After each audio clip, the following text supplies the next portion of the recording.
இப்போ நம்ம வந்து புது சாமந்தி செடி வாங்கி நட்டு வளர்த்துக்கிட்டு இருக்கோம். அந்த செடி எப்படி வளருது, அப்பப்போ ஃபெர்டிலைசர்லாம் என்ன கொடுக்கலான்னு சொல்லிட்டு பார்க்கலாம். அதே போல் டிசீஸ் வராமல் சாமந்தி செடி நல்லா வளர்கிறதுக்கு, ஏன்னா கண்டிப்பாக நோய் இல்லாமல் வளரணும்னா அதுக்கும் தனியாக ஃபெர்டிலைசர் கொடுக்கணும். இப்போ பக்கத்துலலாம் கன்று வந்துருக்கு பாருங்கள், இந்த பக்கத்துலேயும் கன்று வந்துருக்கு, பக்கத்துலேயே கன்று வந்துருக்கு. இது வந்து நம்ம கொஞ்ச நாள் முன்னாடி பிஸ்கட் கலர் சொன்னோமே, அந்த பிளான்ட்டு தான் இது. செடி நல்லா வளருது. இருந்தாலும் அப்பப்போ நம்ம ஃபெர்டிலைசர் கொடுத்துட்டே தான் இருக்கிறோம். ஏன்னா ஃபஸ்ட்டு வந்து அதிகமாக கொடுக்கூடாதுன்னு சொல்லியிருக்கிறேன் ஃபெர்டிலைசர்லாம் புது செடிக்கு. நீங்கள் மண்ணுக்குள்ளே இப்போ ஏற்கனவே போட்டிருப்பீங்க, வெர்மி கம்போஸ்ட்டு அது போலலாம், சாணமெல்லாம் இல்லை வெஜிடபிள் கம்போஸ்ட்டு அது போலலாம் போட்டிருப்பீங்க. அது போல் போட்டுட்டு வளர்ந்துட்டு இருக்கோம். அதிகமாக கொடுக்கூடாது ஃபெர்டிலைசரு. எதுக்காக அதிகமாக கொடுக்கூடாதுன்னா, புது சாமந்தி செடி நம்மளுக்கு வந்து நிற்கிறது கஷ்டம். அதனால நான் ரொம்ப ஃபெர்டிலைசர் கொடுக்காம ஃபஸ்ட்டு மணல் வெர்மி கம்போஸ்ட்டு ரெண்டுமே சேர்த்துட்டு நட்டுடுங்க. அதுக்கப்புறமா கொஞ்சம் நாள் கழித்து நம்ம தண்ணி மட்டுமே கரெக்டாக தண்ணி ஊற்றிக்கிட்டே இருந்தால் அது கொஞ்சம் நாளைக்கு வளரும். பக்கத்துலலாம் கூட பாருங்கள் கண்ணு எழும்பி வருது.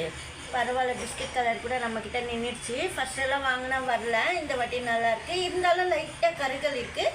அதுக்கு தனியாக ஃபெர்டிலைசர் வந்து நான் கொடுத்துருக்குறேன், அப்புறமா சொல்கிறேன்.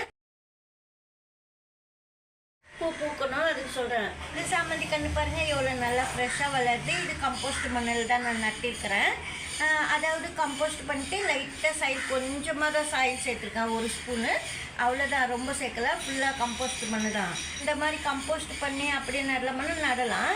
ஆனால் மாவு பூச்சி வராமல் நீங்கள் அப்பப்போ வந்து இது போல் லேசாக வெள்ளையாக தெரிஞ்சு இது போல் கையாலே நீங்கள் க்ளீன் பண்ணி விடணும். சப்போஸ் இருந்த போல் தெரிஞ்சுது ஒயிட் கலரில் இருந்தாலே அது வந்த போல் தான். நம்ம முன்னாடியே வந்து மேலுக்கு ஸ்ப்ரே பண்ணணும் மருந்து. ஆனால் நான் என்ன சொல்கிறேன்னா, ஃபஸ்ட்டு வந்து ஒரு வாட்டி சாயிலில் ஊற்றணும். இப்போ நான் கொடுக்குற ஃபெர்டிலைசர் வந்து ஃபங்கிசைடு, ஒரு வாட்டி சாயிலுக்குள்ளே ஒரு வாட்டி ஸ்ப்ரே பண்ணணும். அது போல் பொதுவாக நம்ம சாமந்தி பூக்கள்லாம் ரொம்ப நாள் இருக்கும். நம்ம வந்து தண்ணிக்குள்ளே போட்டு கூட வச்சு பார்த்துக்கலாம் ரொம்ப நாளைக்கு. இல்லைன்னா ஃப்ரிட்ஜில் வச்சுட்டு நம்ம மறுநாள் தண்ணிக்குள்ளே போட்டுவிட்டு கூட இது போல் கிளாஸ் பாட்டிலில் வந்து தண்ணி ஊற்றிட்டு சில் வாட்ரு ஐஸ் வாட்ரு ஊற்றிட்டு நீங்கள் பூவெல்லாம் போட்டு வைக்கலாம். கண்ணாடி பாட்டில் சூப்பராக இருக்கும் பார்க்குறதுக்கு. ஆனால் இப்போ நான் வந்து என்ன சொல்கிறேன்னா, அது போல் போட்டு தான் ரொம்ப நாள் இருந்தது. இந்த பூவெல்லாம் காஞ்சி போகாமல் ரொம்ப நல்லாவே இருக்குது பாருங்கள். இப்போ நம்ம வந்து ஃபங்கிசைடு வந்து என்ன யூஸ் பண்ணுறதுன்னா, இது வந்து சாஃபு, நம்ம கடையிலலாம் விற்கும் சாஃபு.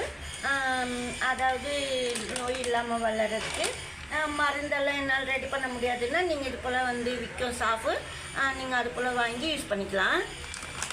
பாருங்கள், ஆன்லைனில் புக் பண்ணிட்டு வர வச்சுக்கலாம் நமக்கு வேணும்னா.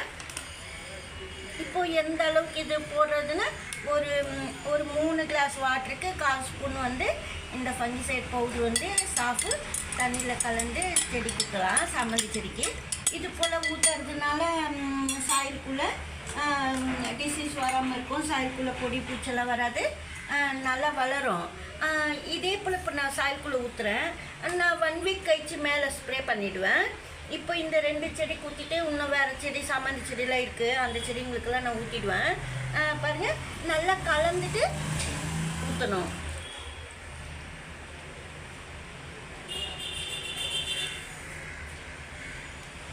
இது போல் ஊற்றுறதுனால நல்லா செடி வளரும் ஃபாஸ்ட்டாக தான்.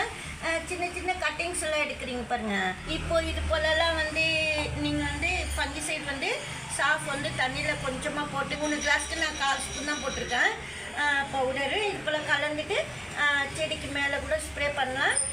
சாமந்தி கட்டிங்ஸ் எல்லாம் நட போகிறீங்கன்னா கூட கிளை கட் பண்ணிவிட்டு இந்த தண்ணிக்குள்ளே கூட கொஞ்சம் நேரம் போட்டு வச்சுட்டு நீங்கள் திருப்பி அந்த கிளைங்கெல்லாம் எடுத்து நட்டு வைக்கலாம். நல்லா வளரணும் இல்லாமல்.